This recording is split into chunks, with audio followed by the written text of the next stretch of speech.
শোষণ করে আমাদের অনুভূতিতে আঘাত দেওয়া হচ্ছে, আরেকদিকে মানবিক করিডোরের সিদ্ধান্ত নিয়ে স্বাধীনতার উপর আঘাত দেওয়া হচ্ছে।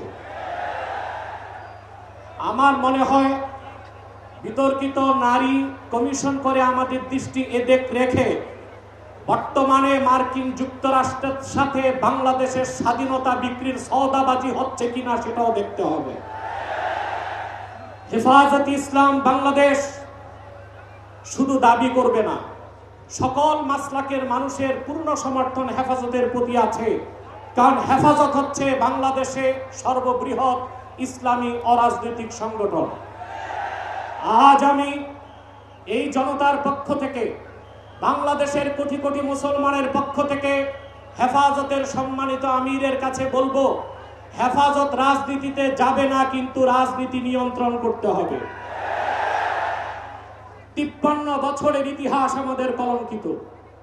আলেম ওলামা পীর মাশায়েখ আর মাদ্রাসা ছাত্রদের পবিত্র রক্তে পা রেখে তারা ক্ষমতায় যায়, আর ক্ষমতায় যে ইসলাম ও মুসলমানকে চ্যালেঞ্জ করে।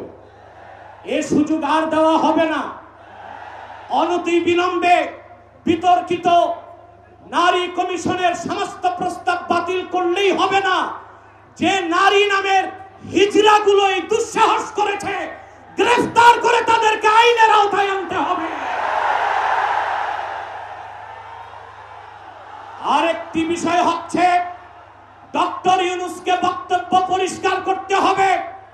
16 বছর ভারতীয় আধিপত্যবাদের বিরুদ্ধে আমরা রক্ত দিয়েছি। সর্বপ্রথম সকল প্রকার শিরক, কুফর, রামবাম, নাস্তিক আর ভারতীয় আধিপত্যবাদ ও ফ্যাসিবাদের বিরুদ্ধে রক্ত উৎসর্গ করেছে শাপলা চত্বরে হেফাজতের আলেম ওলামা কর্মীরা। সেই আন্দোলনের আগ্নেয়গিরিতে 5ই আগস্ট ছাত্র জনতা আগুন ধরিয়েছে শুধু। অতএব আলেম ওলামাকে বাদ দিয়ে কোনো সিদ্ধান্ত মেনে নেওয়া হবে না। ডক্টর ইউনূস সাহেব পরিষ্কার করুন, মানবিক করিডোরের নামে বাংলাদেশকে ইন্দো প্যাসিফিক অঞ্চলে যুদ্ধের দিকে ঠেলে দিবেন না।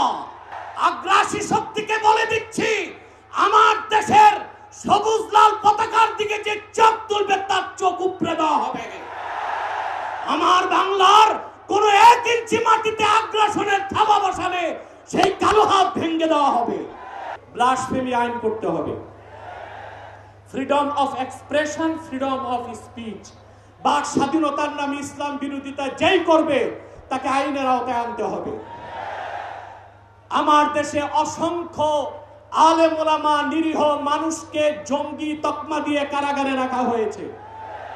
যদি বাবর সাহেব মুক্তি পায়, তাহলে যে সমস্ত আলেম ওলামা জঙ্গির মামলায় ভিতরে, তারা কেন মুক্তি পাবে না? তাদের মুক্তির আগে সংস্কার না নির্বাচন হতে দেওয়া হবে না বাংলাদেশে।